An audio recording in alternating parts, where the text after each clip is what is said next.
저희들에게 주신 말씀에 근거하여 우리를 품꾼으로 쓰는 이가 없어라는 제목으로 하나님의 은혜를 함께 나누고자 합니다.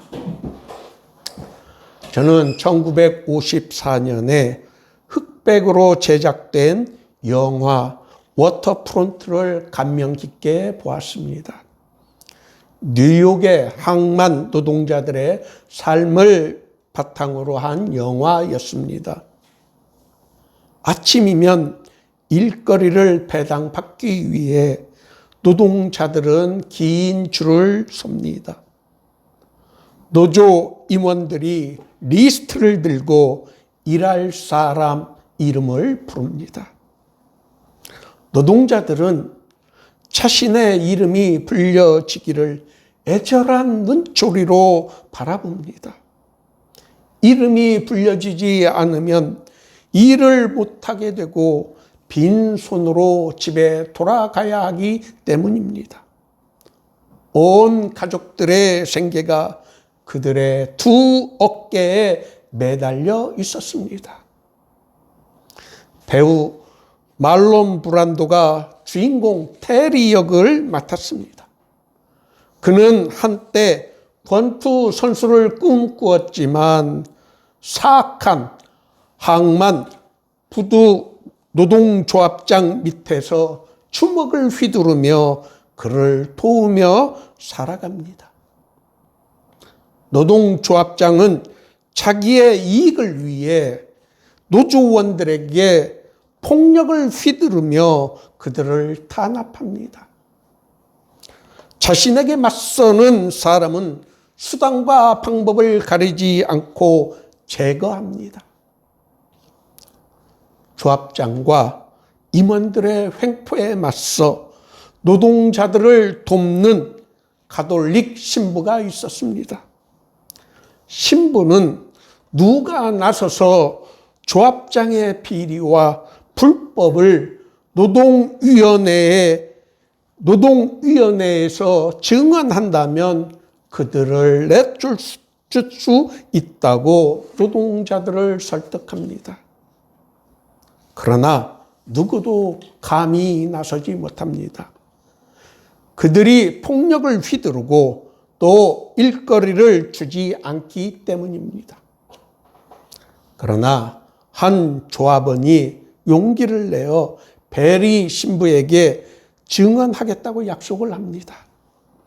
그 소식을 들은 조합장과 임원들은 증언하기로 약속한 조합원이 배 밑에서 하역 작업을 할 때 사고로 위장하여 무거운 짐을 그의 머리 위로 떨어뜨려 죽게 합니다. 주변 사람들은 그가 죽기 전에 임종 고백을 할 수 있도록 베리 신부를 부릅니다. 베리 신부가 바로 그 사고 현장에서 노동자들을 향해 한 설교는 정말 감동적입니다. 제가 그 설교의 일부를 주보에 실어 놓았습니다.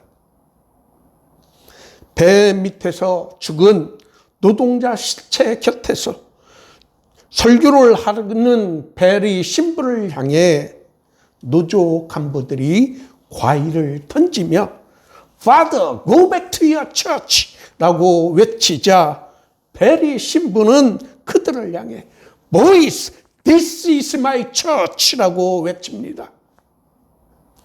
TV에서 상영한 우리말 번역에서는 원어와는 조금 다르게 번역하였습니다.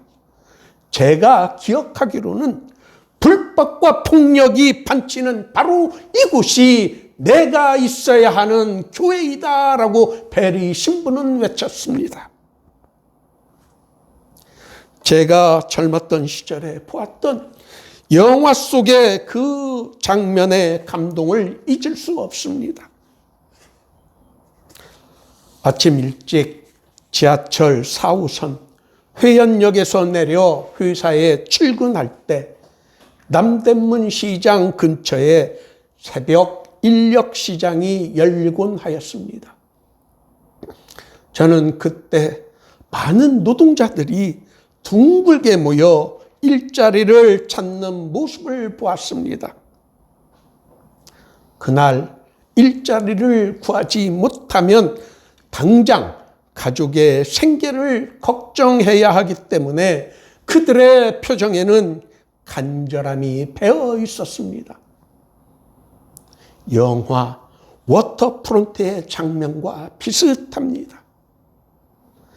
제가 조금 장황하게 영화 이야기를 길게 한 것은 오늘 본문 포도원 일꾼들의 모습과 오버랩되기 때문입니다.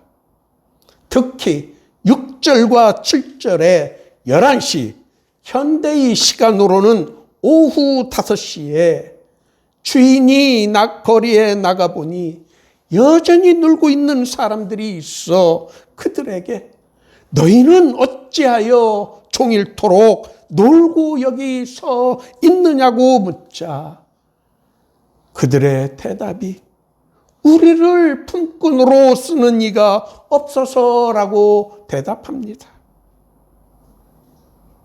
제가 새벽 인력시장에서 본 광경과 또 영화 워터프론트에서 아침마다 일거리를 배당받기 위해 긴 줄을 서 있었던 일용직 노동자들의 애처로운 모습과 겹칩니다. 자비심이 많았던 포도원 주인은 일할 수 있는 시간이 불과 1시간밖에 남지 않은 시간에 일자리가 없어 놀고 있는 그들에게도 포도원에 들어가 일을 할 수 있는 기회를 제공하였습니다. 만일 그들이 그날에 일자리를 얻지 못해 빈 손으로 집에 돌아가게 되면 가족들의 생계가 위협받기 때문에 포도원 주인은 늦은 시간에도 불구하고 그들에게도 일자리를 제공한 것입니다. 12시가 되어 즉 오후 6시가 되자 포도원 주인은 청지기에게 늦게 온 사람들로부터 시작하여 일당을 지불하라고 하였습니다. 불과 1시간밖에 일하지 않은 11시에 온 사람들이 한 데나리온을 받는 것을 본 일찍 온 사람들은 자신들에게 약속된 한 데나리온 이상을 자신들은 받을 수 있을 거라고 기대하였습니다. 그러나 그들에게도 똑같이 약속된 한 데나리온만 주자 그들은 주인을 향해 불평을 쏟아내기 시작하였습니다. 그들의 불평은 이유 있는 불평으로 어찌 보면 타당한 것이라고 볼 수 있습니다. 그러나 포도원 주인은 단호하게 그들에게 내가 너희들에게 잘못한 것이 없노라 그렇게 말하면서 너희에게도 한 데나리온밖에 약속하지 않았느냐 하면서 내 것을 가지고 돌아가라라고 말하였습니다. 현대를 살아가는 많은 사람들은 예수님의 이 비유가 불공평하다고 생각하고 이 비유를 싫어합니다. 왜 그럴까요? 예수님께서 이 비유를 말씀하신 것은 그 당시에 종교 지도자들인 서기관들과 누구보다도 자신들이 신앙생활을 잘 하고 있다고 자부하였던 바리새인들을 향해 하신 비유의 말씀이었습니다. 그들은 이 비유에 등장하는 일찍 온 사람들이었습니다. 이 비유를 통해 우리가 배우게 되는 것은 예수님은 하나님 나라에서는 공정성이 아니라 하나님의 은혜의 근거에 대가를 지불한다고 말씀해 주시고 있는 것입니다. 바리새인들은 스스로를 종일 수고하며 더위를 견딘 자로 여겨서 더 많은 품삯을 받을 자격이 있다고 생각하였습니다. 그러나 하나님은 너그럽고 은혜로우신 분이시기 때문에 의인들을 용납하시는 것과 같이 죄인들도 언제나 기꺼이 받아주시고 용납하십니다. 받을 만한 가치가 없는 사람들에게도 차별 없이 대하시는 하나님의 은혜로운 관용이 이 비유가 가르쳐주는 핵심입니다.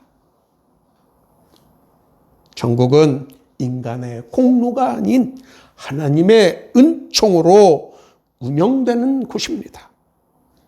현대의 많은 사람들이 이 비유를 불편해한다고 학자들은 주장합니다. 그 이유는 사람들이 자신을 본능적으로 한시부터 일한 사람과 동일시하기 때문에 주인의 처사에 붕괴하기 때문이라고 합니다. 우리가 깊이 생각해 볼 필요가 있습니다. 우리 자신이 언젠가부터 율법주의자 바리새인과 같이 되었음을 이 비유를 듣고 우리가 느끼는 감정과 같은 것입니다. 하루 종일 일한 사람들의 그들의 가졌던 문제는 그들이 부당한 대우를 받았기 때문에 불평을 한 것이 아닙니다. 주인은 그들이 다른 사람들이 관대한 대우를 받는 것을 시기하였기 때문에 그들을 혼낸 것입니다. 오늘 모두의 교회 예배에 참석하신 여러분 모두가 우리들은 구원받을 자격이 전혀 없음에도 불구하고 하나님 아버지의 은혜로 구원을 얻은 마치 비유에서 11시에 온 일꾼이라는 것을 깨달아야 합니다. 그것을 우리가 깨달을 때 늘 하나님의 은혜를 감사하는 마음으로 우리 주변에 우리보다 더 어려운 사람들, 인력시장에서 일거리를 얻기 위해 줄 서 있는 안타까운 사람들의 처지를 이해하고 그들을 포용하고 배려할 수 있게 되는 것입니다.